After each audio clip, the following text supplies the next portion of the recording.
Y si nos permite, denos un segundo para hacer la conexión también a redes sociales, por favor. Ok.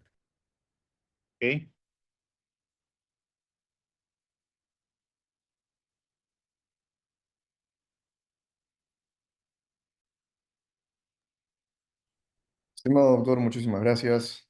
Estimados participantes, buenas noches y bienvenidos sean todos al curso de Comercio Exterior y Aduanas, Transformación Digital con Inteligencia Artificial, organizado por el Ilustre Colegio de Abogados de Lima bajo la dirección del decano, el doctor Raúl Canelo Rabanal, y nuestra directora académica, la directora Minerva Córdoba Sena. En esta primera clase es un honor contar con la destacada participación del doctor Lenin William Postigo de la Mota, quien abordará el tema Introducción al Comercio Exterior, procedimientos básicos para iniciar e invertir con éxito. El doctor Postigo de la Mota es economista por la Universidad Nacional Mayor de San Marcos, con doctorado en Economía por la Universidad Nacional Autónoma de México, maestría en Agricultural Economics de la University of East Anglia, Inglaterra, y un Master of Development Studies in Economic Policy and Planning del Institute of Social Studies de Holanda. Consultor en Planificación del Desarrollo y Economía Ambiental. Actualmente es profesor principal de la Facultad de Ciencias Económicas de la Universidad Nacional Mayor de San Marcos y director de la Unidad de Posgrado de Economía de dicha casa de estudios. Asimismo, el doctor Postigo también ha publicado numerosos artículos académicos a nivel nacional e internacional. Estimado doctor, les damos la más cordial bienvenida y nuevamente agradecerle por estar con nosotros en esta presentación. Lo dejamos a cargo de la ponencia, doctor. Muchas gracias. Ok, muchas gracias al Colegio de Abogados de Lima por invitarme a esta presentación. Em, voy a ver si puedo.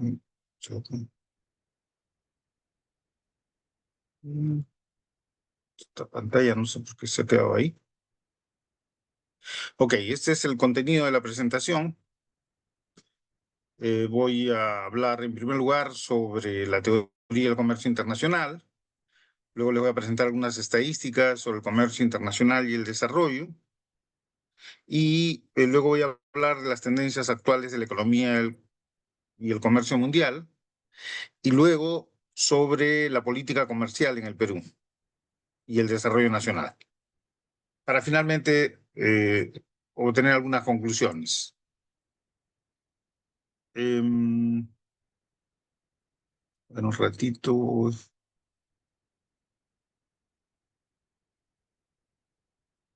Ok. Están viendo la pantalla, correcto, ¿no? Está en la pantalla el contenido de la Sí, presentación. correcto, doctor. Así es. Ok.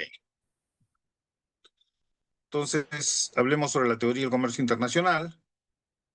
Primero que nada, ¿qué es el comercio internacional? Bueno, es una pregunta sencilla. El comercio internacional es el intercambio de bienes y servicios entre los países, ¿no? Típicamente le llamamos exportaciones cuando el país vende bienes y servicios a otros países y le llamamos importaciones cuando el país adquiere bienes y servicios de otros países. Si vemos la historia de la sociedad humana, el comercio internacional ha sido siempre una fuente muy importante de riqueza. Desde los albores de la civilización, donde la potencia dominante en Europa, en el mundo occidental, era Roma, existían, sin embargo, una sociedad de comerciantes que tenían excelentes embarcaciones y que llevaban los productos de un lado al otro. Y gracias justamente a la riqueza que genera el comercio, llegaron a ser tan poderosos que en un momento determinado eh, pusieron en riesgo el dominio de Roma, ¿no? Seguramente ustedes sabrán por su estudio de secundaria que Aníbal, el líder de los fenicios, llegó a invadir el Imperio Romano desde el lado occidental, ¿no? Para ello tuvo que atravesar los Alpes y lo hizo con elefantes, pero después de ganar una batalla, luego fue derrotado en una segunda batalla, y así es como finalmente los romanos lograron imponerse. Y esto históricamente evidencia la enorme riqueza que se podía obtener a partir del comercio. En tiempos más recientes, en el siglo XVIII, los ingleses fueron impulsores de la revolución industrial y controlaron el comercio mundial, ¿no? Desde aquella época nos viene esta teoría de libre comercio, según la cual, en vista de la enorme riqueza que genera el comercio a todos los que participan, eh, la política comercial más adecuada sería la de libre comercio. Lo cierto es que eh, Inglaterra impuso su dominio sobre el comercio mundial con los cañones. Eh, en la época en que China todavía tenía un emperador, allá por el siglo XVIII, eh, los chinos se habían dado cuenta de que el opio estaba embruteciendo a su población, y el emperador decidió prohibir eh, la comercialización de opio, así como ahora que se prohíbe las drogas, pero quien hacía la comercialización del opio eran los ingleses. Entonces vinieron los ingleses con sus cañones y a cañonazos lograron que el emperador chino decida que permitir que se siga comerciando el opio. Así que ya desde aquella época podemos ver el impacto de esta tesis, ¿no?, del libre comercio. Actualmente observamos la competencia abierta entre Estados Unidos, que luego de un tiempo de encontrarse dormida, como en su momento dijo Napoleón en el siglo XIX, eh, ha renacido, ¿no? Se ha despertado y se ha convertido en una potencia económica, y en este momento hay una competencia abierta entre Estados Unidos y China, y que ha llevado a que el presidente actual de Estados Unidos amenace aplicar aranceles a todo el mundo, ¿no?, incluyendo a sus aliados más cercanos, a Canadá y Europa, países con los cuales ha sido aliado en conflictos bélicos. Um, a ver, voy a tratar de retirar esto un momento. Ahí está, eso está mejor.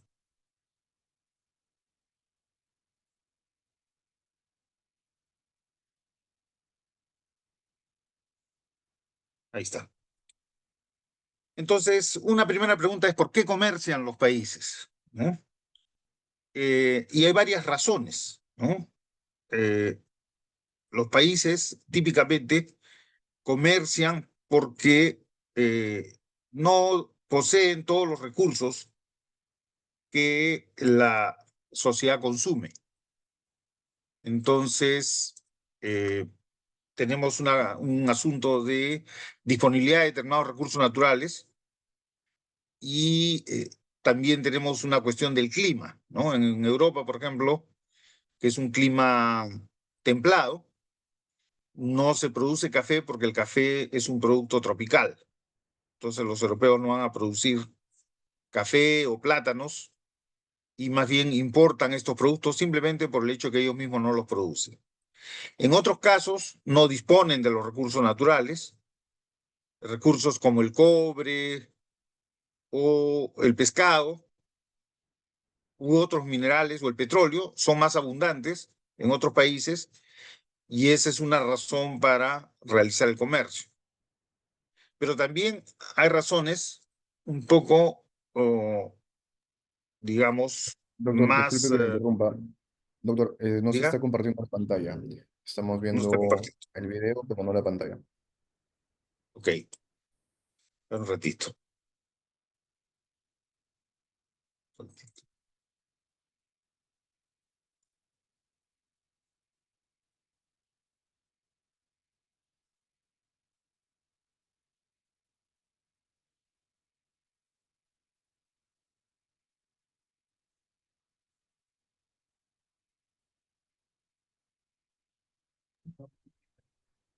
Sí, doctora, ya vemos la pantalla compartida. Ok.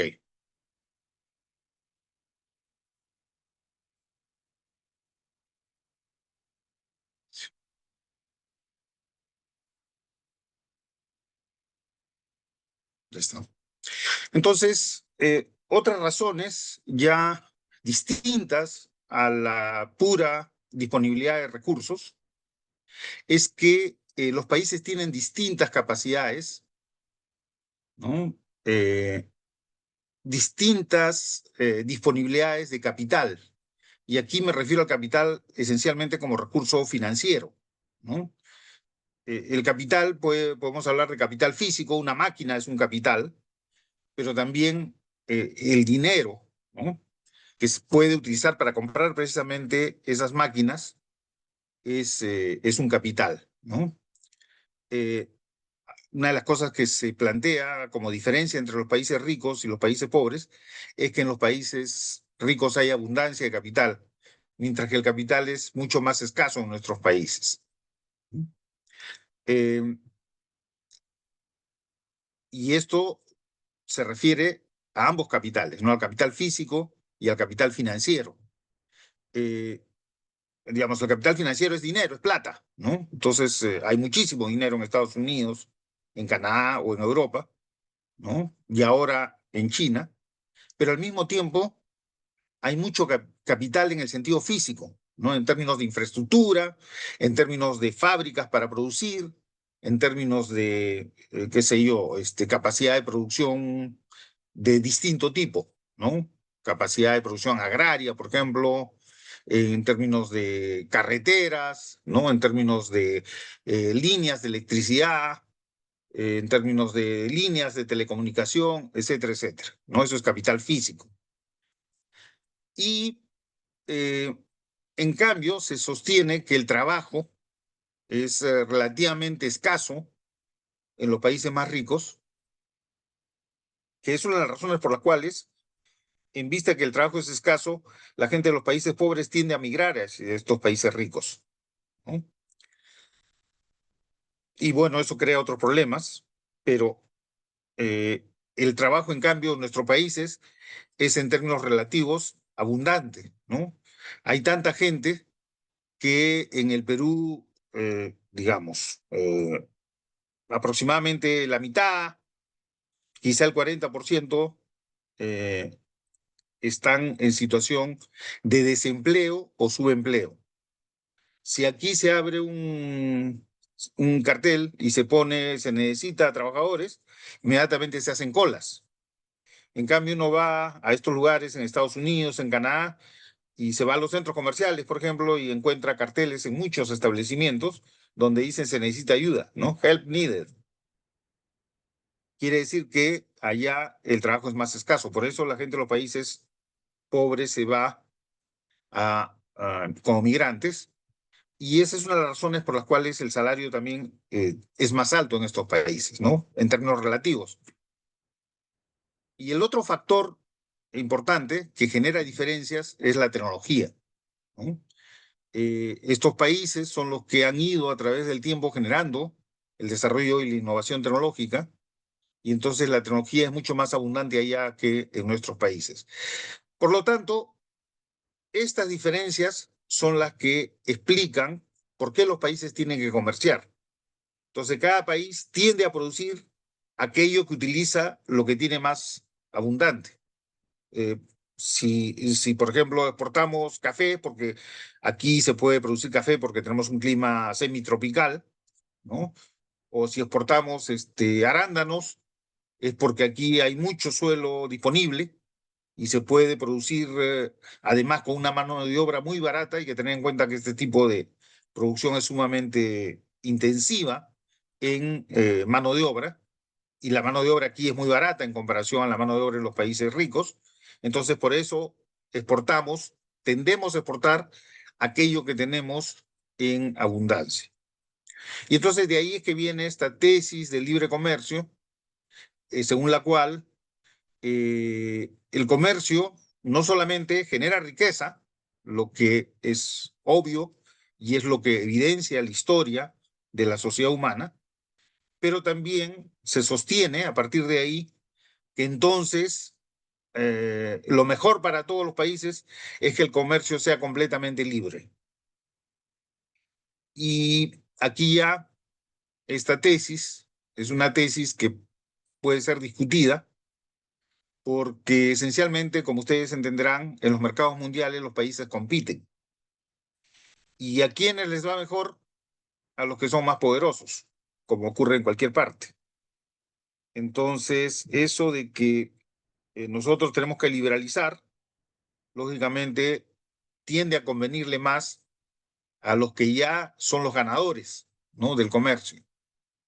Pero apenas ocurre algún problema, estos países que son partidarios del libre comercio hacen lo mismo que hace Donald Trump, que empieza a poner impuestos a las importaciones, ¿no? Que en principio debería ser a las importaciones de los productos que compiten con su propia producción, pero eh, este nuevo presidente es un poco impredecible, algunos dicen caótico, entonces eso no está tan claro, ¿no? En fin, quizás más adelante podamos hablar sobre esta cuestión. Lo cierto es que sobre el comercio internacional y por qué comercian los países y qué es lo que explica el comercio internacional, existen diversas teorías, ¿no? Tenemos la teoría de las ventajas absolutas, que fue la primera teoría que plantearon los economistas en el siglo XVIII.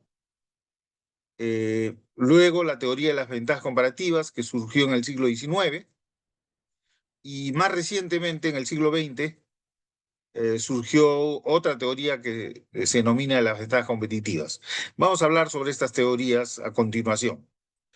Y estas teorías esencialmente se utilizan como sustento para la tesis de libre comercio, frente a lo cual se oponen las tesis del proteccionismo.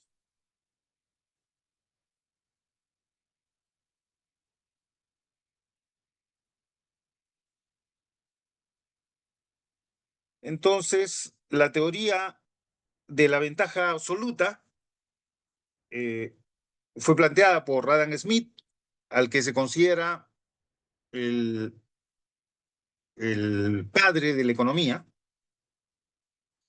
Él escribió un libro cuyo título es La riqueza de las naciones, y frente a la idea predominante entre los países coloniales, particularmente en España, de que lo mejor para que un país sea una potencia económica era tratar de acumular oro y metales preciosos, que eran la moneda de intercambio en el comercio internacional, y que esto se podía lograr, lógicamente, vendiendo todo lo que se pueda y comprando lo menos que sea posible. De esa manera, vendiendo todo lo que podíamos, recibíamos oro, metales preciosos, ya que al comprar nosotros teníamos que entregar nuestro oro y nuestros metales preciosos. Entonces, en el saldo de las exportaciones e importaciones, nos convenía siempre tener superávits, o sea, que las exportaciones sean mayores que las importaciones. Eh, Ustedes se darán cuenta que esta tesis en realidad era insostenible, porque si todos los países hicieran lo mismo, lo que ocurriría es que todos querrían vender y nadie quisiera comprar. Y por lo tanto, el comercio tendería a ser el mínimo posible. Y todas las riquezas y los beneficios que se obtienen del comercio no se lograrían. Entonces, en el extremo, ya si todos están queriendo vender y nadie quiere comprar, no habría comercio, ¿no? Adam Smith planteó la teoría de la especialización como una teoría general en este libro sobre la riqueza de las naciones. Él sostenía que la especialización era una fuente muy importante de incrementos en la productividad. Y para eso él puso un ejemplo de una fábrica de alfileres. Y él decía, en una fábrica de alfileres, si solamente una persona hace los alfileres, él tiene que producir todo, ¿no? Desde el metal del alfiler, luego hacer el pin del alfiler, luego la cabecita del alfiler, etcétera. Y entonces decía que a lo más un trabajador produciendo los alfileres podría producir pues un alfiler al día, ¿no? Mientras que si teníamos 10 trabajadores y se dividía el trabajo entre esos trabajadores de tal manera que uno hiciera el metal, otro hiciera el pin, otro hiciera la cabecita, otro lo juntara, etcétera, eh, la producción sería mucho mayor, ¿no? A la de 10 alfileres. Él decía, podrían producir 1000 alfileres, ¿no? Y esto porque además sostenía que la especialización llevaba a que cada trabajador haciendo su pequeña partecita cada vez la hiciera más rápido, ¿no? So, había un proceso de aprendizaje. Y esta teoría de la especialización que él planteaba en general para el progreso económico, él también la planteaba a nivel del país. Y entonces, en su teoría de la ventaja absoluta, él decía que un país debería especializarse de acuerdo a sus ventajas absolutas. ¿Y qué cosa es la ventaja absoluta? Es cuando un país puede producir un bien al menor precio que otros países, con los cuales puede comerciar. Entonces, digamos, si nosotros podemos producir el café más barato que Chile, entonces deberíamos venderle café a Chile.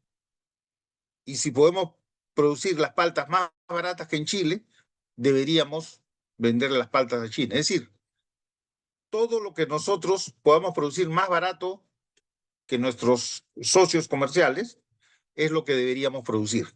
Entonces la especialización era según los costos de producción, comparando un país con otro país, o un país con los demás países, ¿no? Esta tesis de la ventaja absoluta tiene algunos problemas. Dos países que compiten solo podrían beneficiarse de la especialización siempre que sus ventajas sean complementarias. Y eso, por supuesto, no es seguro, ¿no? De otro lado, es difícil mantener la ventaja absoluta en un producto. La ventaja absoluta, es decir, el menor costo, dependía en aquella época principalmente del costo de la mano de obra. Estábamos en los albores de la industrialización y por lo tanto, digamos, la fábrica no era, pues recién empezaba a ser el tipo de centro de producción principal. Y la fábrica utilizaba unas cuantas herramientas, no había mucha maquinaria. Entonces, Adam Smith decía, los países tienen que aprovechar sus ventajas absolutas, es decir, producir aquello cuyos costos en el país son menores que los costos en los países vecinos, digamos, o con los que comercian, ¿no? Y bueno, otro problema con esta tesis es que podría ocurrir que un país no tenga ventaja absoluta en ningún producto, o sea, que no pueda producir ningún producto más barato que los demás, y por lo tanto, ¿qué haría la gente? Se moriría de hambre, ¿no? Esto ocurrió más o menos por la época en que se produjo la independencia de Estados Unidos, de tal manera que este libro de Adam Smith fue muy influyente, ¿no?, en las teorías económicas de ese momento. Sin embargo, poco tiempo después, ya en el siglo XIX, aparece otro economista que corrige esta teoría de la ventaja absoluta y sostiene una teoría que le llama de la ventaja comparativa. Y observen ustedes aquí la diferencia entre la ventaja absoluta y la ventaja comparativa. En la ventaja comparativa, en ambos casos se plantea la idea de la especialización, pero en la ventaja comparativa, en lugar de comparar los costos de producción de un país con otro país, se compara los costos de producción dentro del mismo país. Entonces, la pregunta no es qué puedo producir más barato que otros países, sino qué es aquello que yo produzco que es lo más barato que puedo producir. Los economistas hablan en ese sentido de eficiencia económica. O sea, ¿en qué tipo de productos yo soy más eficiente? Entonces, como el ejemplo que yo les he puesto ahí en las láminas, pero que no voy a desarrollar porque me va a tomar mucho tiempo, en el ejemplo se plantea que el Perú puede producir café y paltas más barato que en Chile. Pero, eh, aún así, si comparamos la producción de café versus la producción de paltas en el Perú, resulta que el Perú es más eficiente en la producción de café que en la producción de paltas. Y por lo tanto, conviene que se especialice en la producción de café. Y dejaría las paltas para que se produzcan en otro país. En este caso, en el ejemplo, para Chile, a pesar de que sus costos de producción son más altos tanto en café como en palta, sin embargo, en Chile la palta es relativamente más barata que el café y por lo tanto a ellos les conviene especializarse en la producción de paltas y a nosotros en la producción de café. Y lo que sostiene esta teoría de la ventaja comparativa es que en esta especialización por ventaja comparativa, donde no importa la comparación entre el costo de producir la palta y el café entre Chile y nosotros, sino importa la comparación entre el café y la palta en cada país. En esa especialización, ambos nos vamos a beneficiar. Y eso está aquí en el ejemplo. Les voy a dejar esto para que ustedes lo revisen.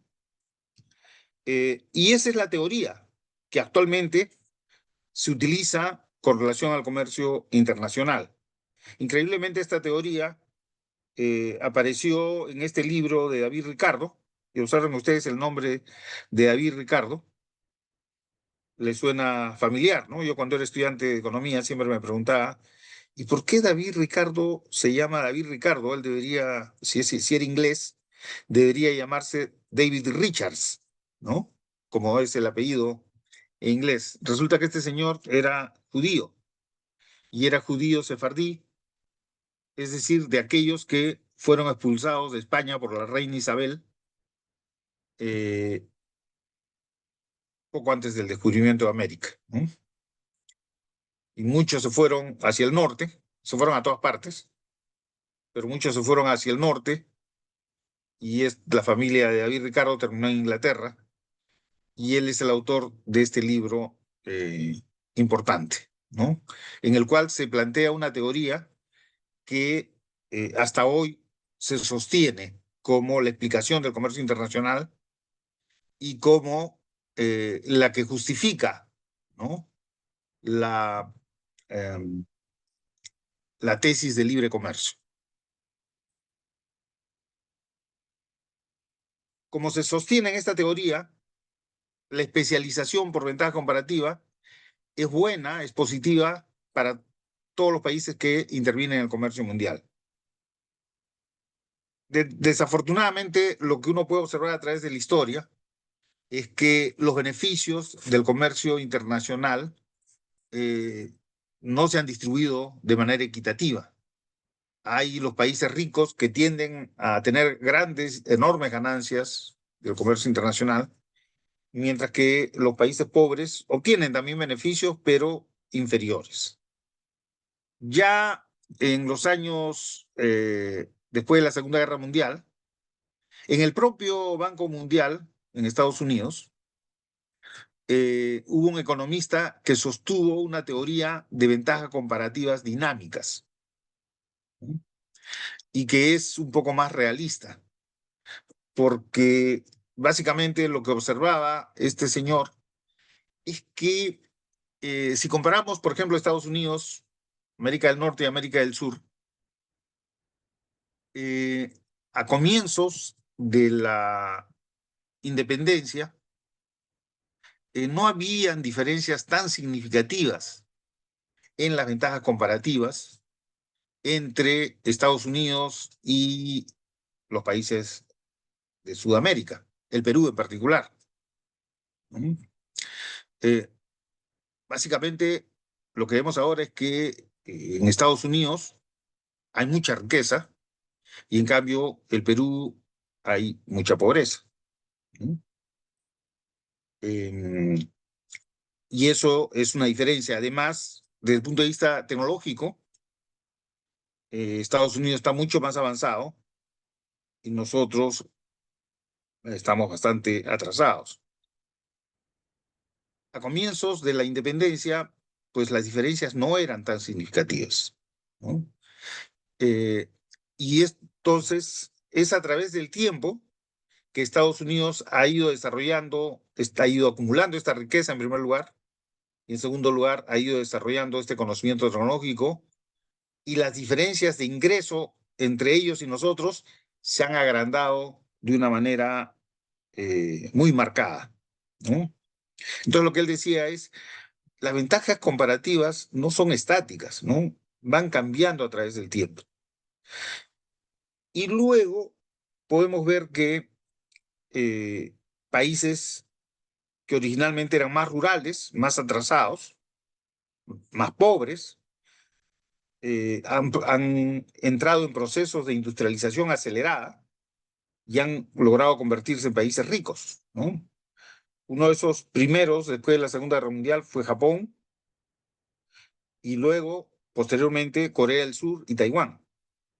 Si ustedes comparan el ingreso per cápita de Taiwán y Corea en los años 60, a comienzos de los 60, con el Perú, eh, el ingreso per cápita de Corea del Sur era $200 y el ingreso per cápita del Perú era $400 a comienzos de los 60. Es decir, nosotros duplicábamos a Corea en cuanto a nivel de ingreso per cápita. Y en el caso de Argentina era mucho peor, porque Argentina nos duplicaba a nosotros. O sea, ellos tenían $800 de ingreso per cápita y eran 4 veces más ricos que los coreanos.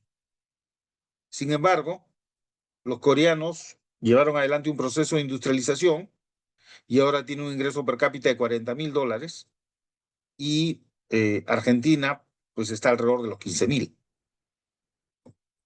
Entonces, no, Corea del Sur, Taiwán, nos han dejado atrás, a pesar de que han empezado eh, con un nivel de pobreza superior al nuestro. Por si acaso, si tienen alguna pregunta, pueden interrumpir, no hay ningún problema. Hagan sus preguntas en cualquier momento y así quizás podemos hacer una clase un poco más interactiva. Eh, Solamente tienen que avisarme cuando hacen una pregunta porque yo no estoy, como tengo la pantalla con la lámina, no veo si alguien levanta la mano. Eh, y aquí hay otra observación importante, ¿no? Que las ventajas comparativas de los países que se han industrializado recientemente, eh, digamos, se han logrado gracias a estrategias y políticas deliberadas. Esto fue muy notorio en los casos de Japón y en los casos de Corea y Taiwán, porque hubo institutos de desarrollo que eran organizaciones públicas y que se dedicaban a hacer la planificación. Y ellos decidían, ¿no?, qué tipo de desarrollo industrial querían lograr.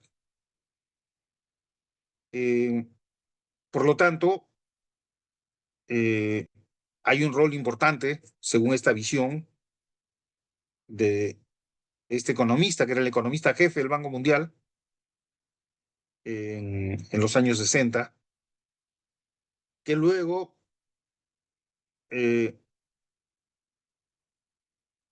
se dejó de lado, ¿no? Voy a hablar sobre eso más adelante.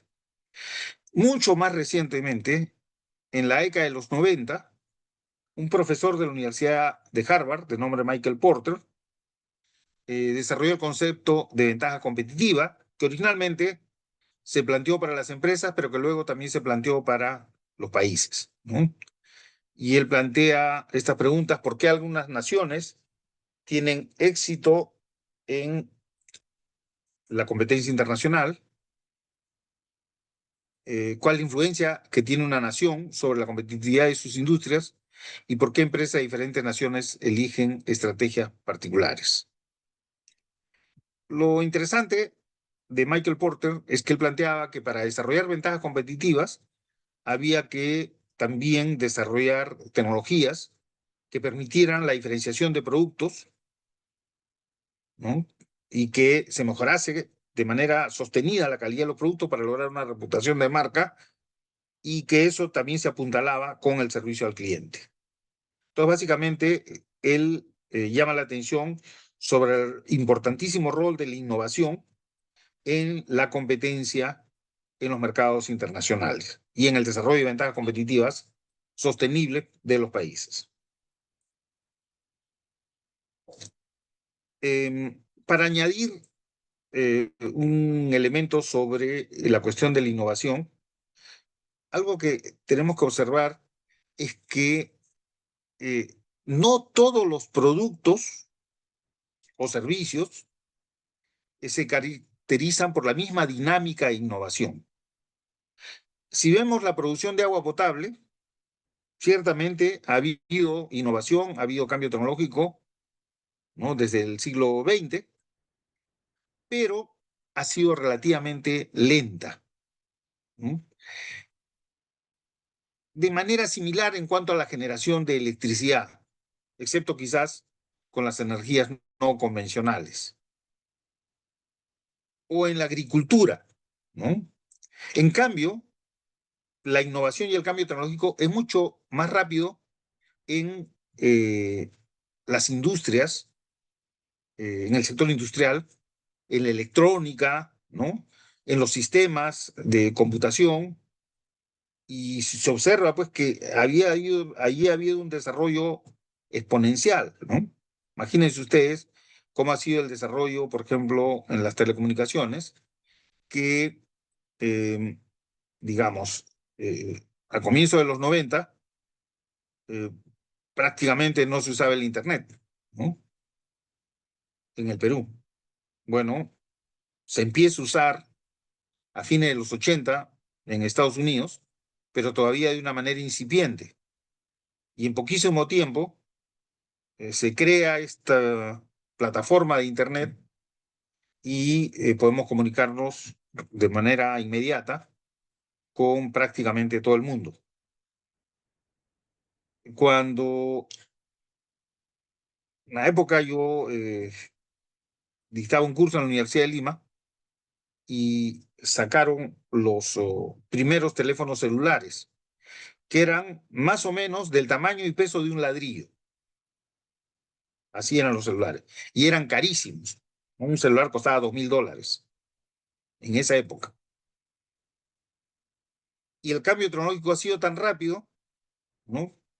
Que primero salieron estos celulares analógicos, que eran, creo que les llaman zapitos, ¿no?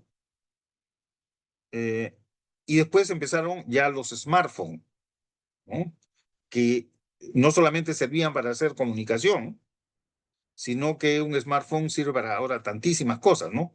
Sirve para manejar, por ejemplo, como un GPS, sirve para tener tu agenda, ¿no? Yo tengo mi agenda en el celular y me avisa cuando tengo una reunión. Sirve para obtener noticias, qué sé yo, sirve hasta para saber a qué altura estoy cuando voy a la sierra, por ejemplo, ¿no? ¿Cuál es la altitud? Y tantas otras cosas para las cuales se utiliza el smartphone. Ya no es básicamente o principalmente un teléfono que uno utilice para poder comunicarse con otra persona. Y eso es un cambio tecnológico rapidísimo, ¿no? En comparación a otras industrias donde el cambio tecnológico es lento. Ahora piensen ustedes en lo que el Perú exporta, ¿no? El Perú exporta minerales, y básicamente la tecnología tampoco ha cambiado mucho en la explotación de los minerales. Exportamos productos agrícolas, espárragos, arándanos, y el cambio tecnológico pues tampoco es tan significativo. No es que no haya cambio tecnológico. En todos los sectores de actividad económica hay cambio tecnológico, pero lo que estoy tratando de señalar es que en un tipo de industrias el cambio tecnológico es muchísimo más rápido. Y esa es una de las razones por las cuales los países más avanzados tienen mayores ventajas competitivas y pueden obtener mayores beneficios del comercio internacional. El factor clave en la competitividad es la productividad. Los países que tienen una mayor productividad son los que tienen productos más innovadores, productos de mejor calidad y que además son producidos con eficiencia desde el punto de vista económico. Entonces, los países que tienen empresas que desarrollan este tipo de ventajas son los que van a tener mayores beneficios por su participación en el comercio internacional. Eh, una de las cosas que ha ocurrido en el desarrollo de los países es que el comercio internacional ha sido impulsado fuertemente por la inversión extranjera, ¿no? Es decir, en el Perú, en los años 60, básicamente exportábamos minerales, algodón y azúcar. Y ustedes podrían ver en ese momento que la inversión para la producción de minerales y para el algodón y el azúcar, ella era mayoritariamente de propiedad extranjera, ¿no? Y así a través del tiempo. Si lo vemos ahora, la explotación de los minerales sigue siendo hecha a partir de inversión extranjera. Los arándanos, los espárragos, hay inversores nacionales, como también los hay en la minería, pero la mayoría son extranjeros. Entonces, por lo general, los extranjeros hacen estas inversiones porque quieren llevar los productos a sus países. Y eso es lo que propicia el desarrollo del comercio internacional. Eh,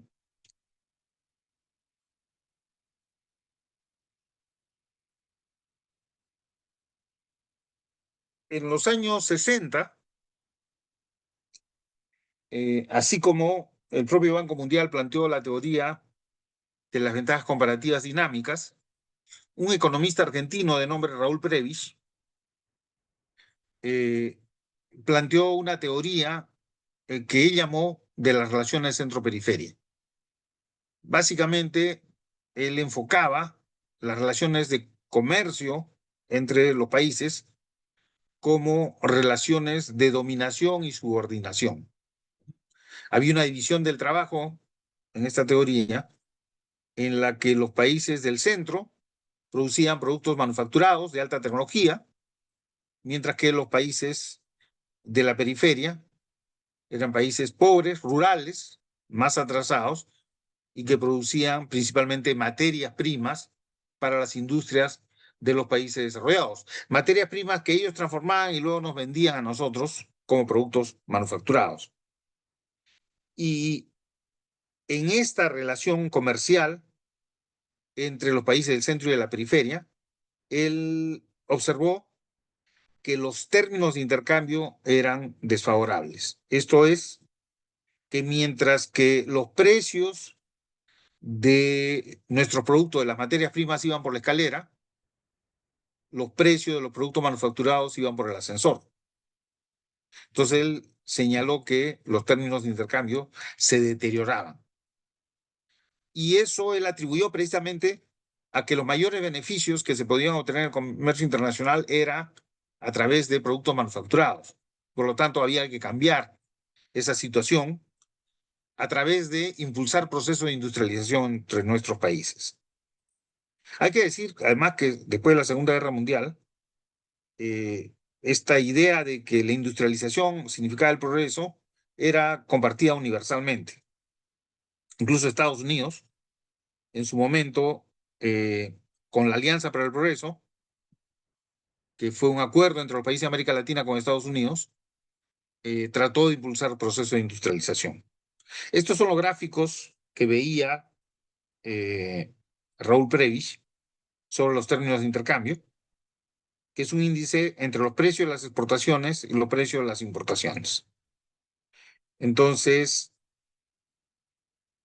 la caída significa que los precios de importaciones, que son los que están en el eh, divisor, ¿no?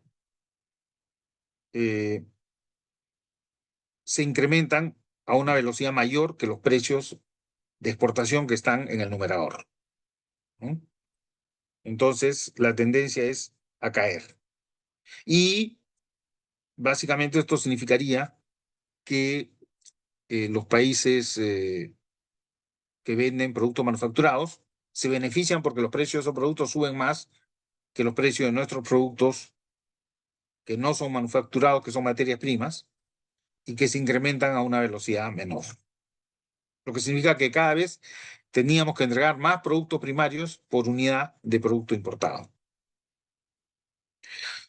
Este es un gráfico que he preparado yo y que ha sido, digamos, una de las razones por las cuales esta teoría se ha cuestionado, eh, aunque aquí podemos ver básicamente lo mismo, ¿no? Que hay una tendencia decreciente de los términos de intercambio hasta más o menos comienzos del siglo XXI, en que hay un repunte de esta relación. Pero luego ya hacia eh, la siguiente década del siglo XXI, estos términos de intercambio vuelven a caer. Hay todo un desarrollo de esta teoría de eh, Raúl Previs, según la cual eh, los países de la periferia imitan el consumo de los países centrales y por tanto tendemos a importar muchos bienes de consumo, pero no solamente bienes de consumo, sino que la maquinaria, equipamiento que se necesita para la producción también se tiene que importar. Y dado que los precios de nuestros productos de exportación tienden a caer, hay un desequilibrio en la balanza de pagos. ¿Eh? O sea, entre lo que exportamos y lo que importamos, en términos de valor, cada vez las importaciones tienen más valor y las exportaciones menos valor, y eso genera déficit en la balanza de pago. Y mientras que en los países desarrollados se sostenía que a largo plazo en los países pobres, entrando en estos procesos de industrialización, también avanzarían hasta convertirse en desarrollados y alcanzar a los países ricos. A eso se le llamó la teoría de la convergencia. Todos iban a converger a un nivel de ingreso similar. Lo que hemos visto es que, eh, digamos, 80, 90 años después, en realidad las desigualdades se han incrementado de manera significativa, o sea que no hemos prosperado, no se han reducido las diferencias y los países pobres se han ido haciendo cada vez más pobres, los países ricos cada vez más ricos.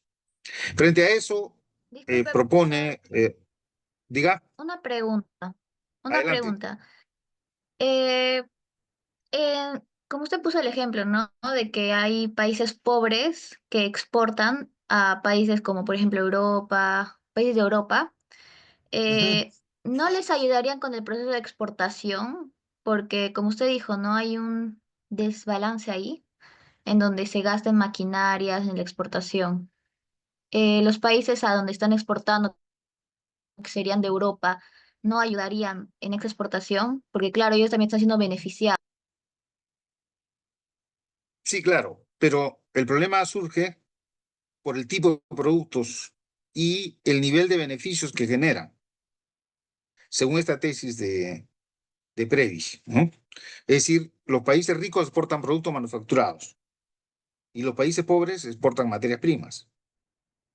Y los precios que van variando a través del tiempo suben más para los productos manufacturados y suben menos, poco, para los productos que son materias primas. Entonces, los beneficios, ¿quién los va absorbiendo? Los países ricos. Y eso sería, ¿no? Al menos parte de la explicación por qué los países ricos ahora son mucho más ricos y los países pobres son más pobres en términos relativos. Bueno, la respuesta para eso Ok, gracias, profesor. es, ok, la respuesta a eso era también industrializar nuestros países. Y efectivamente, eh, digamos, hasta los años 70 hubo apoyo de los países desarrollados para que nosotros nos industrializáramos. Pero hay muchas razones por las cuales eso no funcionó y fracasamos, ¿no? En parte fue que la estrategia estaba equivocada. En parte, la manera como, digamos, nos ayudaron, a la larga no resultó ser beneficiosa, sino que más bien resultó ser un problema. Eh, yo mencionaba el caso de la Alianza para el Progreso, ¿no? En Punta del Este, en Uruguay, en 1961 se reunieron todos los presidentes de América Latina con el presidente de Estados Unidos y Estados Unidos dijo, ustedes hagan sus planes de desarrollo y Estados Unidos va a poner el financiamiento para que se industrialice. Bueno, eso, como ya sabemos a estas alturas, no funcionó, ¿no? Por el contrario, posteriormente se produjo una crisis de la deuda muy grande y esa crisis ha generado mucha pobreza, ¿no? Nunca conseguimos desarrollarlo, pero no solamente eso, sino que como vemos ahora, nuestro país abandonó la idea de que debíamos industrializarlos. Y entonces ahora se piensa que podemos lograr el desarrollo exportando arándanos, exportando espárragos, ¿no? Y también exportando minerales.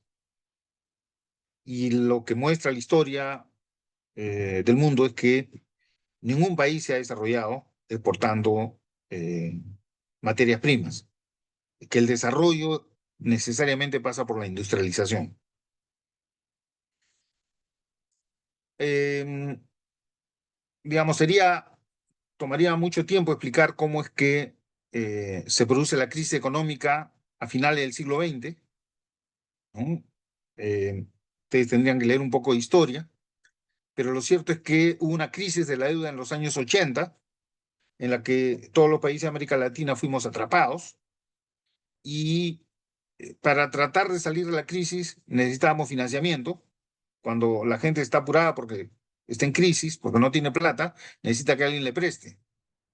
Y entonces ahí vino la condicionalidad de estas organizaciones, del Fondo Monetario, del Banco Mundial, y nos obligaron a aplicar lo que ahora se conoce como el neoliberalismo, ¿no? Liberalizar los mercados, privatizar las empresas públicas, reducir el tamaño del Estado, liberalizar el comercio internacional, liberalizar el tipo de cambio, la tasa de interés, los salarios, todo, ¿no?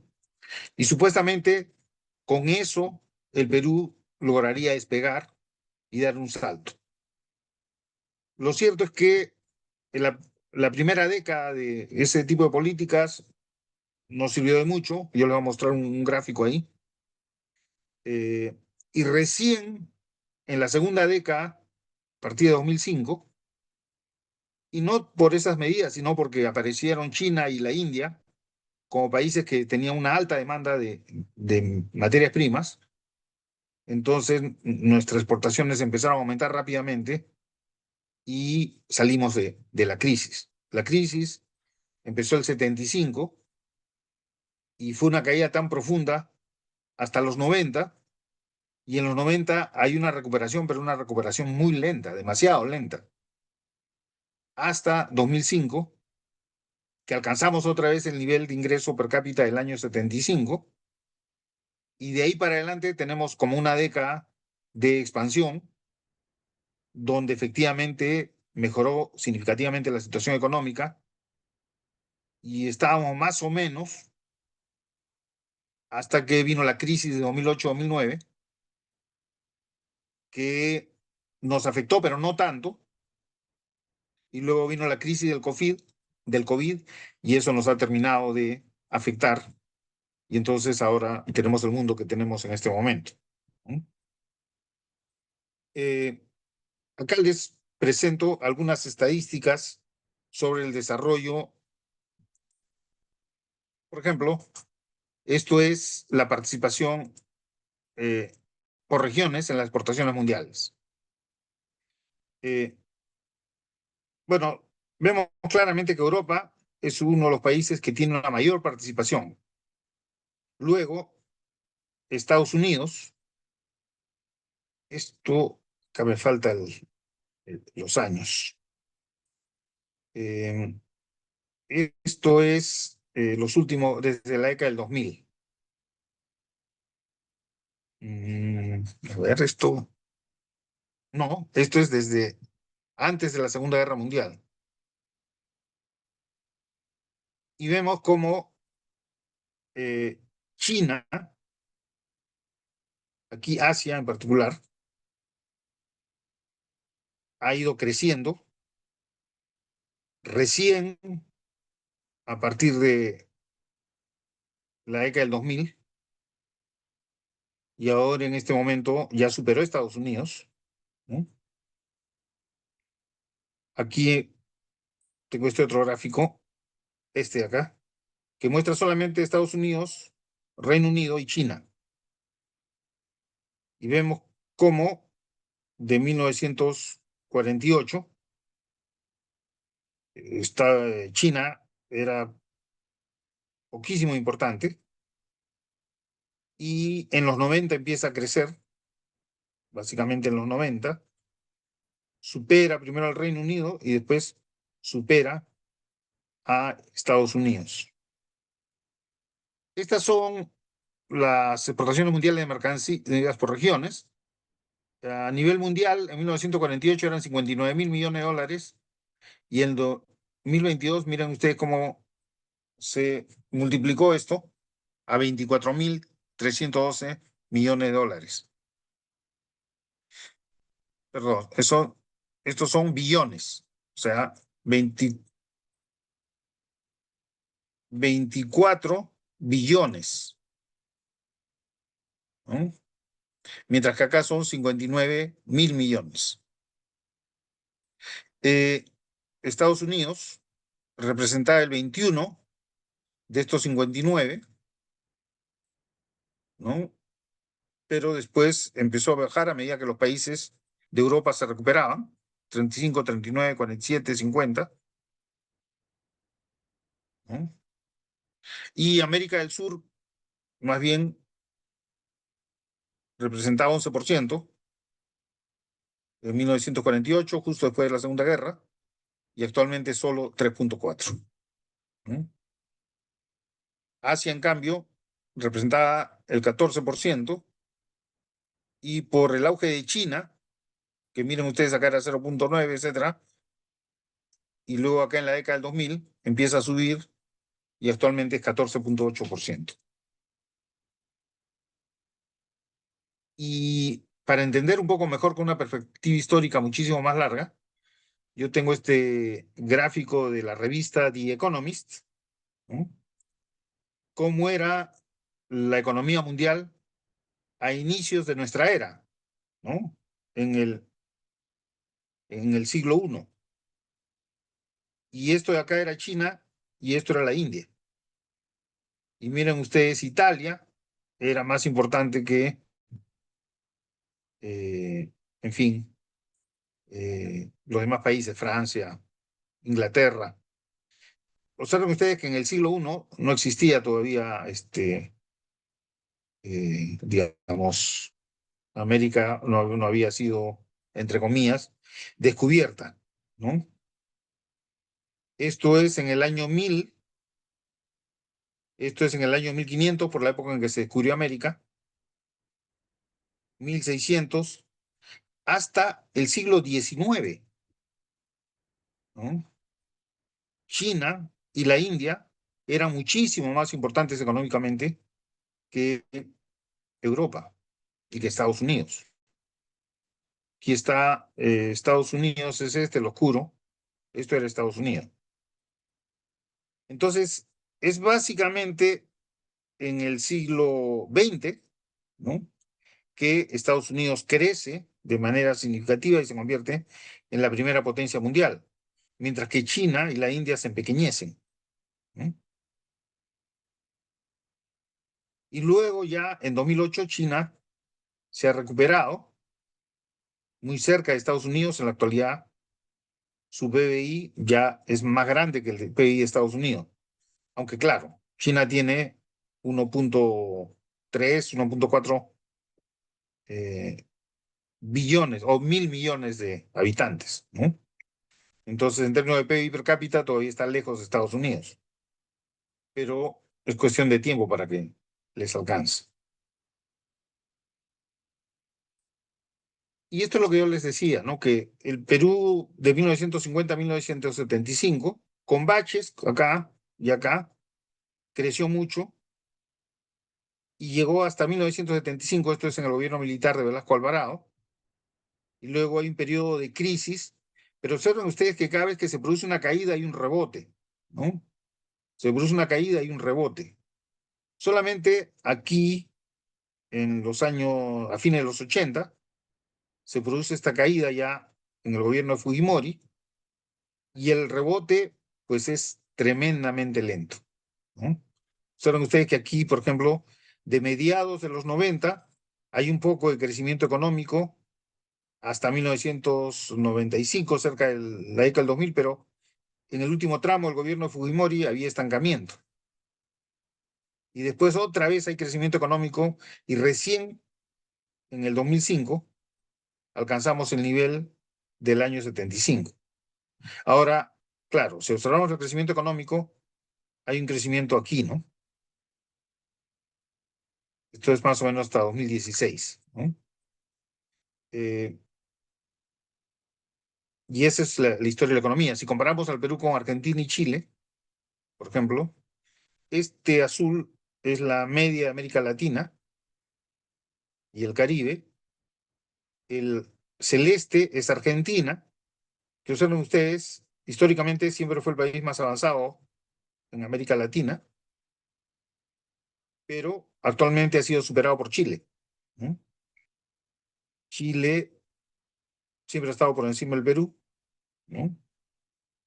Eh, y más o menos en la década del 2000, Chile supera a Argentina y nosotros seguimos siempre por debajo del promedio de América Latina.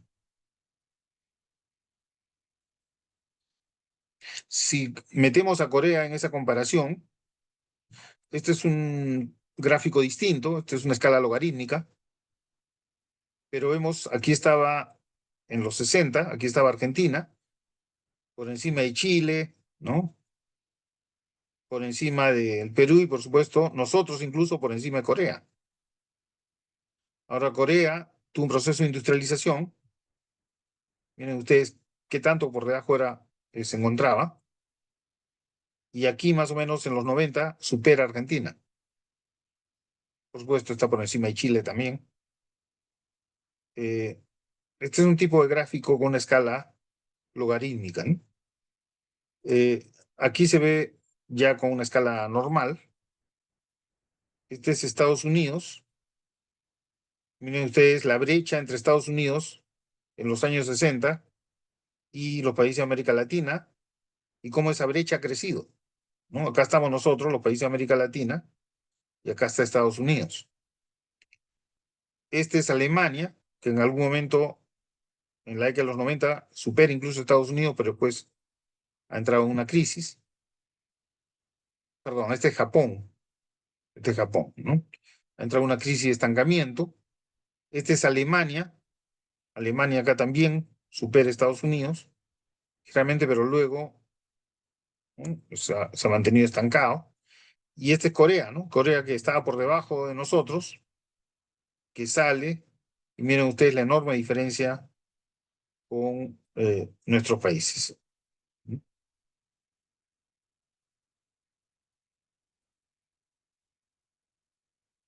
Bueno, esta es la crisis del año 2008-2009, que afectó mucho la economía peruana. No voy a enfocarme en eso porque el tiempo nos está quedando corto. Actualmente vivimos un proceso de globalización. La cuenca del Pacífico se está convirtiendo en un nuevo eje del comercio mundial. Surgen nuevas potencias económicas. Hay una preocupación por el cambio climático y una mayor conciencia ambiental. se ha vuelto a revalorar el rol del Estado en el proceso de desarrollo. Los procesos de urbanización se han acelerado y se ha producido la despoblación de las áreas rurales. Han resurgido partidos políticos nacionalistas y autoritarios en Europa. En Alemania, por ejemplo, en este momento van a haber elecciones dentro de poco y se piensa que el partido nazi no es exactamente el mismo partido de Hitler, pero un partido que sigue ese tipo de ideas podría ganar, ¿no? Igual en la última elección en Francia, el partido de ultraderecha también eh, alcanzó una votación que nunca antes había logrado. Eh, y, en fin, en otros países como Hungría, Polonia, etcétera, eh, se cuestionan los valores democráticos occidentales, ¿no? Y esto que cuestiona los valores democráticos occidentales ahora también ha ocurrido en Estados Unidos con Donald Trump, ¿no? Esto plantea una serie de problemas, ¿no? Como vamos a ver. Ahí tenemos la guerra en Europa entre Ucrania y Rusia en Oriente Medio, Israel y digamos, los palestinos, y asimismo se intensifican las tensiones entre China y Taiwán. Hay una confrontación económica y comercial abierta entre Estados Unidos y China y resurge el proteccionismo en Estados Unidos. Donald Trump amenazando con ponerles 25% de aranceles, ¿no? Hasta Canadá, ¿no? Que es su socio digamos, más cercano, y a otros 100% de aranceles. Las importaciones son claves para el desarrollo de los países. Son básicamente tres tipos de importaciones que nosotros podemos clasificar. Los bienes de capital, la maquinaria y equipo, que son indispensables para el crecimiento del PBI, porque las máquinas, ¿no? Los equipos que se utilizan para la producción son bienes de capital importados. En cualquier industria, en cualquier fábrica, los bienes de capital tienden a ser importados. También importamos bienes de consumo, que son básicamente complementarios, pero también indispensables. Nosotros importamos desde leche, trigo, ¿no? Y otros alimentos, pero también medicinas y otros bienes que son bienes de consumo, ¿no? Y los bienes intermedios, que son insumos que se utilizan en la producción de otros bienes y que también son indispensables. El petróleo, por ejemplo, es indispensable.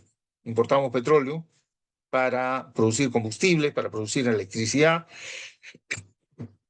Importamos repuestos para las máquinas, latas para conservas de pescado y otras conservas, productos químicos para diversos procesos industriales y muchos otros bienes intermedios. Esto significa que el crecimiento económico de un país implica necesariamente que aumenten las importaciones. Y eso se ve claramente cuando se revisan las estadísticas del PBI. Aquí tenemos del 50 hasta el 2016 cuál ha sido la estructura de las importaciones.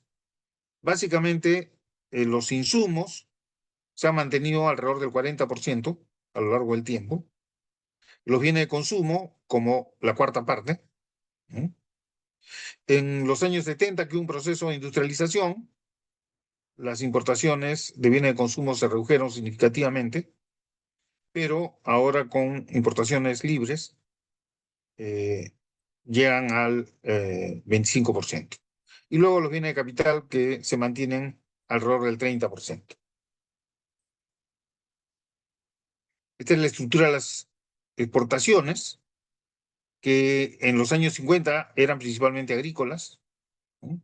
Y ahora son principalmente mineras, prácticamente el 60%.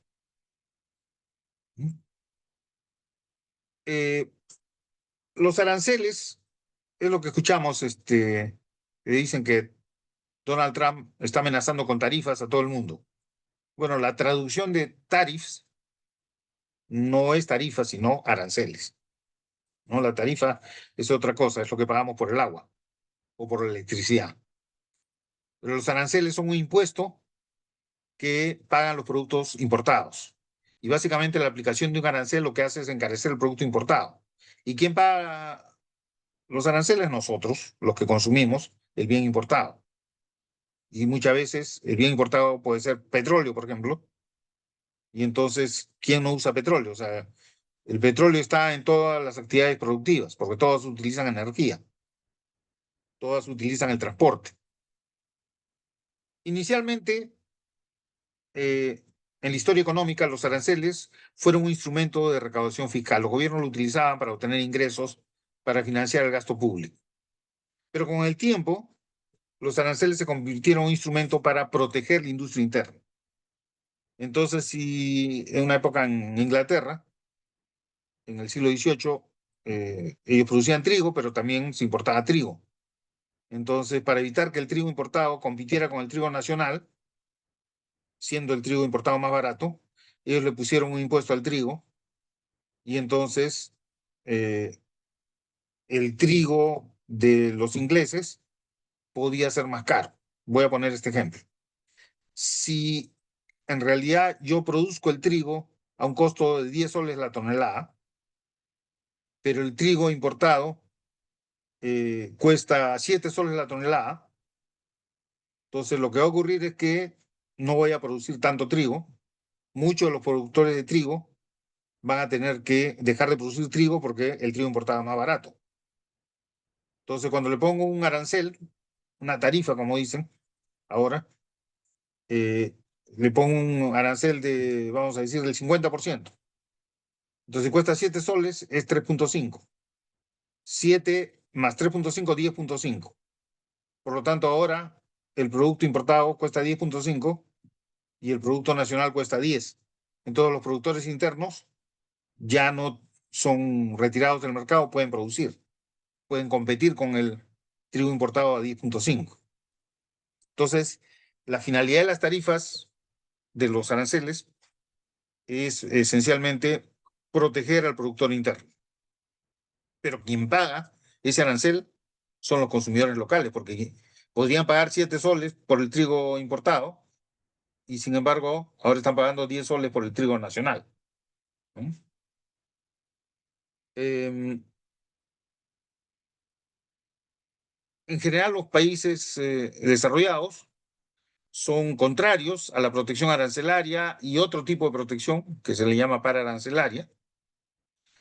Y por eso, ¿no? En los años 80, cuando vino la crisis, y particularmente en los 90 con el gobierno Fujimori, prácticamente nos obligaron a reducir los aranceles. En aquella época teníamos aranceles, en los años 70, teníamos aranceles altos, hasta el 150% en promedio, y actualmente los aranceles pues, son de 10%, quizá en algunos casos se les aplica un poco más, hasta 15%, pero tenemos aranceles muy bajos, ¿no? Entonces eso resultó de la condicionalidad que nos pusieron el Banco Mundial, el Fondo Monetario, nos dijeron, les presto plata, pero tienen que bajar los aranceles. Entonces los bajamos, los eliminamos prácticamente los aranceles.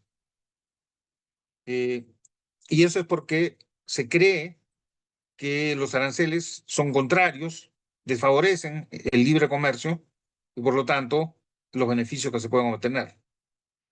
De hecho, se creó la Organización Mundial de Comercio, la OMC, con el objeto de sancionar a los países que pretendan escapar de las reglas del libre comercio.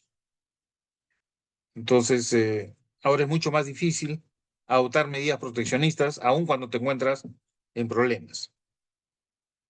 Ha-Joon Chang, que es un profesor de la Universidad de Cambridge, en Inglaterra, sostiene que los países actualmente desarrollados no practicaron el libre comercio en su etapa inicial de desarrollo, sino que utilizaron medidas proteccionistas para promover sus industrias nacionales.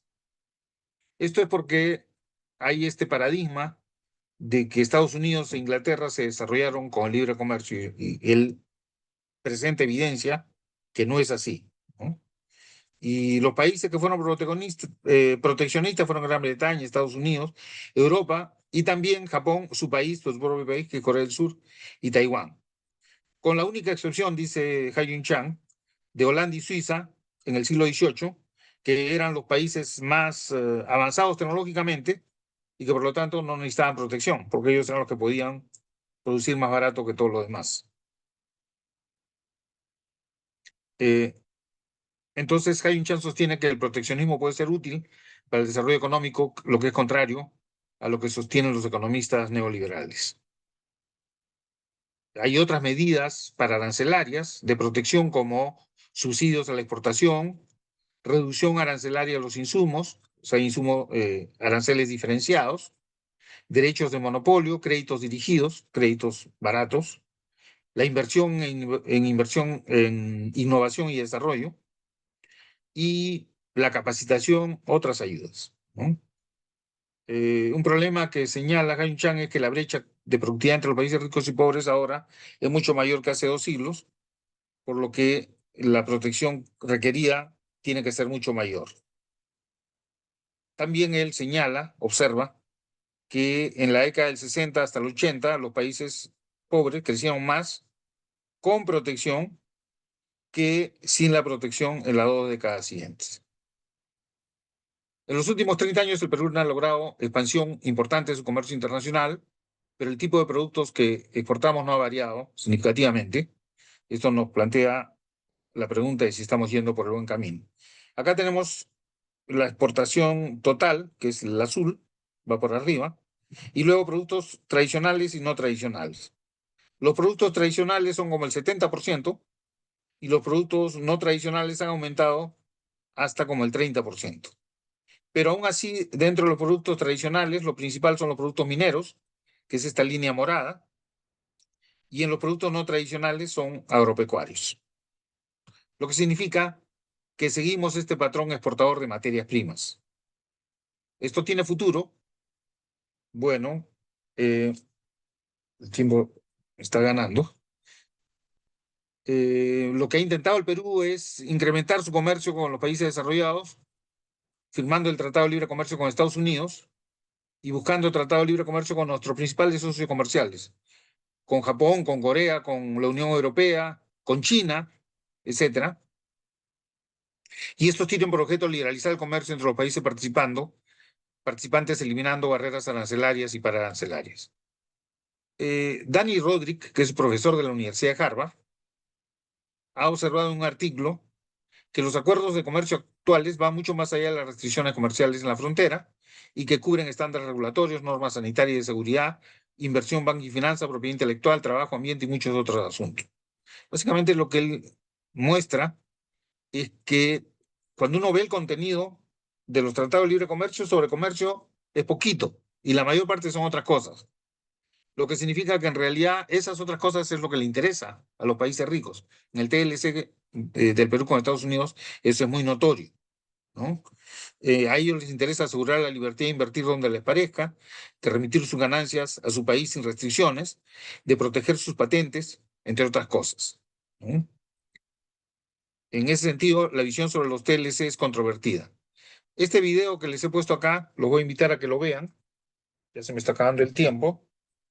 Y lo que van a ver ahí es que Eduardo Ferreiros, que fue precisamente el ministro de Comercio Exterior y Turismo, y que él negoció los tratados de libre comercio varios, él señala el objetivo del Perú de ampliar sus mercados para nuestra producción exportable, pero no solamente eso, ¿no? Lo que él dice también en este video es que eso era una forma de poner un candado a que no viniera después otro gobierno e hiciera cambios y que adoptara, por ejemplo, políticas de protección, que como dice Hyun Chan, ¿no? Podrían ser necesarias en ciertos casos para el proceso de industrialización.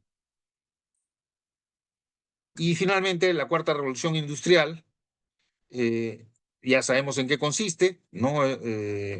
Digamos, se caracteriza por el acceso a Internet y dispositivos tecnológicos por parte de los usuarios, la digitalización de la industria, el comercio y los servicios, ¿no? Y esto permite el desarrollo de la competitividad de las empresas que pueden incorporarlo, ¿no? Donde además no solo las empresas se manejan digitalmente, sino también el público, consumidor. Entonces, uno de los componentes centrales de la cuarta revolución industrial es la inteligencia artificial y el machine learning, lo que abre nuevas posibilidades para el desarrollo del ser humano mediante el uso de las máquinas, aunque también se han planteado riesgos significativos para la especie humana, ¿no? Las caricaturas acá muestran cuál es la preocupación, ¿no? Que las máquinas terminen dominándonos a nosotros. Y esto no es un problema trivial, no es un asunto trivial. Los que han desarrollado, uno de los principales desarrolladores de la inteligencia artificial, han planteado este riesgo por el descontrol en la forma como se concibe este tipo de tecnología. Los riesgos, por supuesto, son mayores para los países en vías de desarrollo, debido a que tenemos debilidades institucionales para establecer las regulaciones adecuadas, la gran desigualdad del ingreso, somos extremadamente pobres, y los grandes desequilibrios estructurales que padecemos. Lo que plantea interrogantes sobre si la IR4, la Cuarta Revolución Industrial, será favorable o desfavorable para el comercio internacional. Y hay distintas maneras como esto se puede utilizar en el comercio internacional, por ejemplo, para predecir las tendencias de los mercados, los precios, la demanda, los riesgos financieros, políticos y económicos de países que son muy distantes y los cuales conocemos muy poco. Esto también permite obtener información para las negociaciones internacionales, permite el uso de chatbots para interactuar con clientes internacionales en diversos idiomas y 24 horas por 7 días a la semana, resolviendo problemas de manera muy rápida. También se puede utilizar para optimizar los precios, la logística y las rutas de transporte, para optimizar procesos y detectar fraudes, para actualizar las normas cambiantes, permite facilitar el control de las normas que van cambiando en los países de clientes y que luego nos pueden sorprender cuando queremos venderles algo, y permite la traducción y localización automática de documentos. Entonces, para terminar, concluyendo, el momento actual es de una gran incertidumbre económica, política y militar a nivel mundial. La actuación de Estados Unidos como potencia imperial genera tensiones graves en las relaciones internacionales y podría dar lugar al agravamiento de los conflictos y tensiones existentes. Paradójicamente, podría ocurrir un acuerdo para terminar la guerra Rusia-Ucrania, esto no lo sabemos, pero las tensiones y enfrentamientos en Oriente Medio seguramente continuarán. Las políticas proteccionistas del gobierno de Trump podrían afectar el comercio mundial, porque todos los países van a tratar de tomar medidas, ¿no?, similares a las de Trump, y eso afectaría el comercio mundial.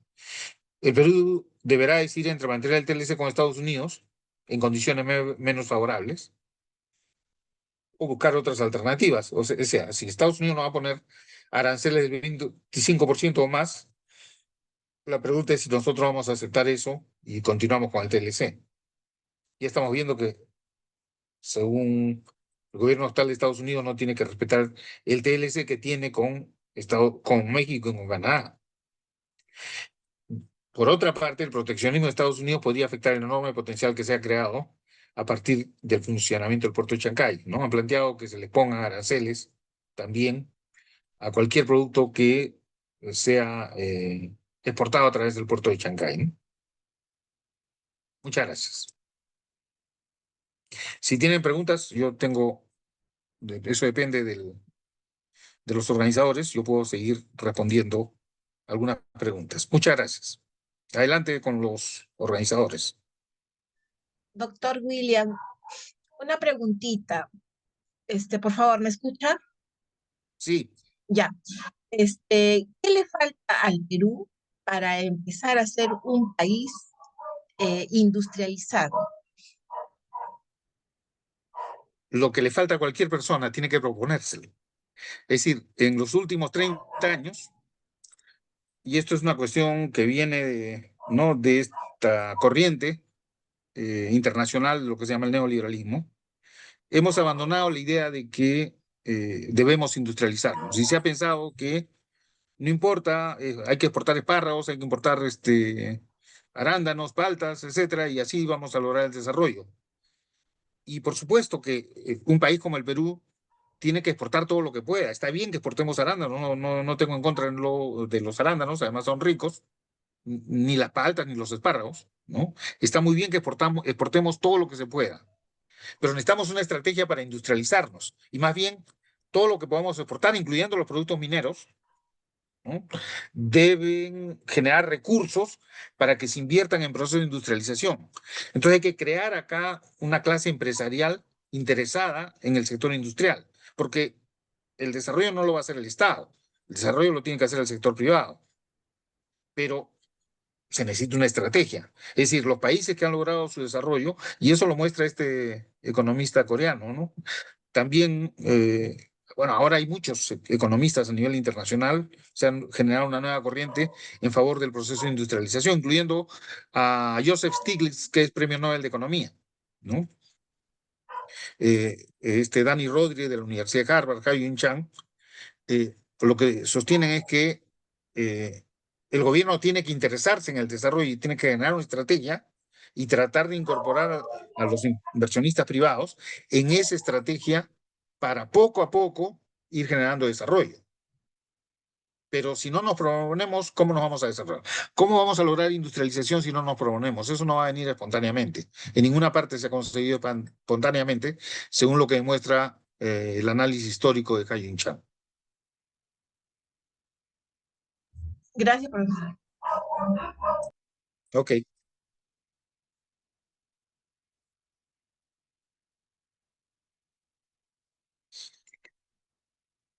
Ok, entonces yo les agradezco, sí que no hay preguntas. Muchas gracias, profesor. Profesor, buenas noches, disculpe la interrupción. Buenas noches. Buenas noches. Quería, en su experiencia, que me recomiende qué cursos debo llevar, ¿no? ¿Qué formación debo tener? Si bien es cierto, bueno, puedo tener la formación de abogado, pero ¿qué más debo tener para ser, bueno, convertirme en un especialista en la materia, ¿no? Porque el comercio exterior yo lo estoy viendo a futuro como, bueno, hablando francamente, como gran rentabilidad. Entonces, ¿qué usted me recomendaría para yo empezar ya a estudiar, a practicar en ello, ¿no? Quiero atender su respuesta. A ver, yo creo que si lo que te interesan son los negocios, deberías estudiar administración de empresas, ¿no? Hay carreras como negocios internacionales, ¿no? Que es un poco más especializado, pero en rigor, si tú estudias cualquier carrera como derecho, por ejemplo, o economía, yo soy economista, o ingeniería, por ejemplo, tengo un hijo que estudió ingeniería industrial y al terminar su carrera, si les interesan los negocios, deberían hacer un MBA, ¿no?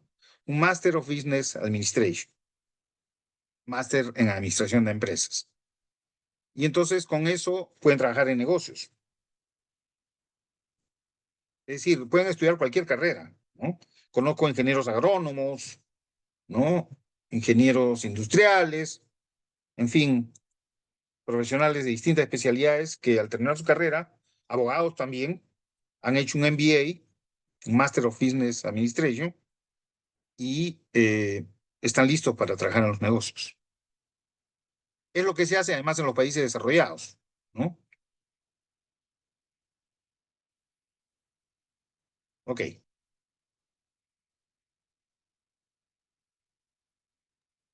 Gracias, profesor. Muy amable. Voy a buscar la carrera, ¿no? De administración de empresas.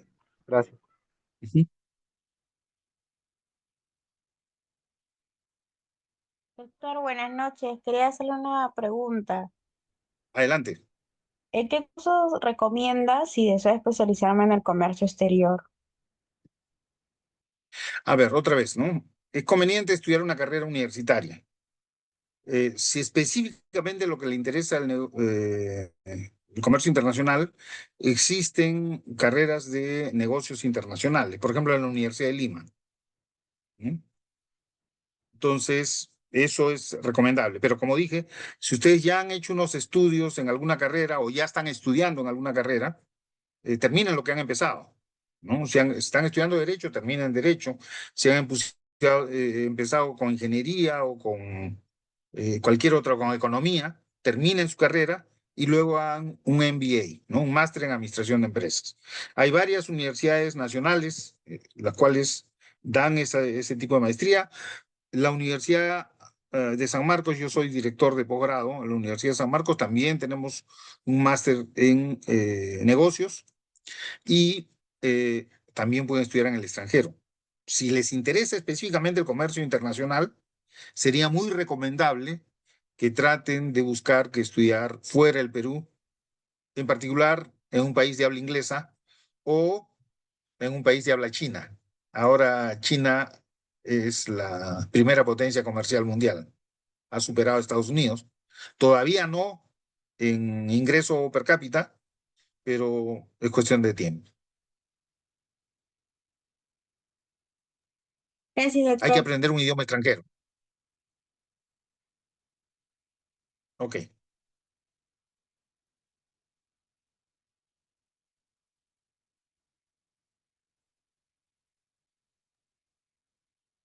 Profesor, en su experiencia también, ¿de qué modo sacarle el máximo provecho al puerto de Chancay, ¿no? Porque si bien es cierto está en nuestro país, ¿cómo no obtener la mayor rentabilidad de ello? Bueno, tiene un potencial enorme, ¿no? Porque la función esencial de un puerto es comercial, pero en parte del potencial es que alrededor del puerto de Shanghái se pueden desarrollar un montón de actividades productivas y utilizar el puerto para exportar, y particularmente para la industrialización, ¿verdad? Porque, claro, o sea, si solamente seguimos pensando en arándanos, en espárragos, una alimentación muy importante es la tierra agrícola, ¿no? Y prácticamente toda la tierra agrícola de que disponemos con el agua está siendo utilizada, excepto quizás en la selva, pero la selva está muy lejos y el transporte para llegar a la costa y transportarlo va a ser muy caro. Pero esa limitación no existe para las actividades industriales. Las actividades industriales no necesitan tierra más que para hacer las fábricas y hacer los centros de producción. Se podría hacer, por ejemplo, ahí una zona económica especial, ¿no? Esa es una estrategia que usaron los países como Japón, Corea, Taiwán, zonas económicas especiales, y sigue siendo utilizada por otros países, Singapur, ¿no? Hong Kong mismo, es un país tan pequeño que prácticamente todo el país era una zona económica especial. Y entonces con eso se les otorga incentivos a inversionistas extranjeros para que desarrollen actividades industriales, pero al mismo tiempo se les pone condiciones para que los insumos que utilizan en esa producción que va a hacer para exportar tengan un componente nacional. Por ejemplo, los coreanos le ponían una meta primero de 20% de insumos nacionales y después en 7 años debía llegar al 40%. Y después en 7 años más debería llegar al 60%. Y eso permitía entonces que se desarrollen otros negocios alrededor. Y mayormente esos negocios ya eran negocios de nacionales. Y así como se logra el desarrollo industrial. Acá nosotros tenemos las empresas mineras, por ejemplo. Es una bendición que tengamos recursos mineros, ¿no? Pero las empresas vienen y hacen enormes ganancias. ¿Por qué el país no les puede poner condiciones? Ustedes utilicen insumos nacionales, ¿no? Como hacían los coreanos. En los primeros 10 años, 20%, en otros 10 años, 40%. Y eso va a permitir que se desarrollen otras actividades industriales donde los que emprenden ahí van a ser peruanos, empresarios peruanos, ¿no? Pero otra vez, eso requiere una estrategia. Si no hay estrategia, si no nos proponemos lograr algo, ¿cómo vamos a llegar ahí? Tenemos que proponernos.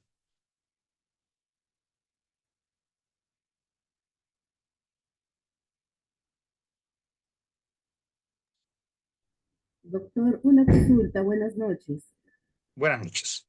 Sí, doctor, mire, ¿sería conveniente para un asesoramiento en Singapur hacer la empresa en Perú o crear la empresa en Singapur? Porque actualmente tenemos una empresa donde se hace el asesoramiento directamente allá a Singapur, pero como Singapur está clasificado como paraíso fiscal, Ujú. no tenemos ventajas. Entonces me pregunto, ¿será factible crear la empresa ya? Bueno, no conozco mucho sobre Singapur, pero eso es una cuestión de hacer lo que los economistas hacen, ¿no? Que es determinar cuánto les va a costar abrir la empresa ya, mantenerla, y cuáles son los ingresos que van a obtener. Siempre que los ingresos sean mayores que los costos, entonces les conviene. Y lógicamente, eso se tiene que comparar con la opción de tener la empresa aquí en el Perú. Y yo pensaría que hay que ser arriesgado, ¿no? Solamente gana el que arriesga, ¿no? Y por eso los empresarios son emprendedores. Entonces, pero lógicamente tampoco hay que tirarse a una piscina sin agua, ¿no? Entonces hay que hacer un análisis de cuáles son los beneficios que se van a obtener y cuáles son los costos. Seguramente no es tan fácil, seguramente no será exacto, pero les dará una buena idea, ¿no? De qué les conviene más. Gracias, doctor.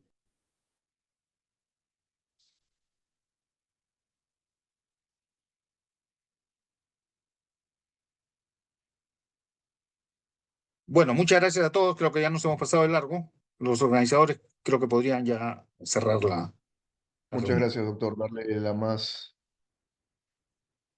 cordial saludo y agradecimiento por su participación en esta sesión. Estimados amigos, también muchas gracias por acompañarnos.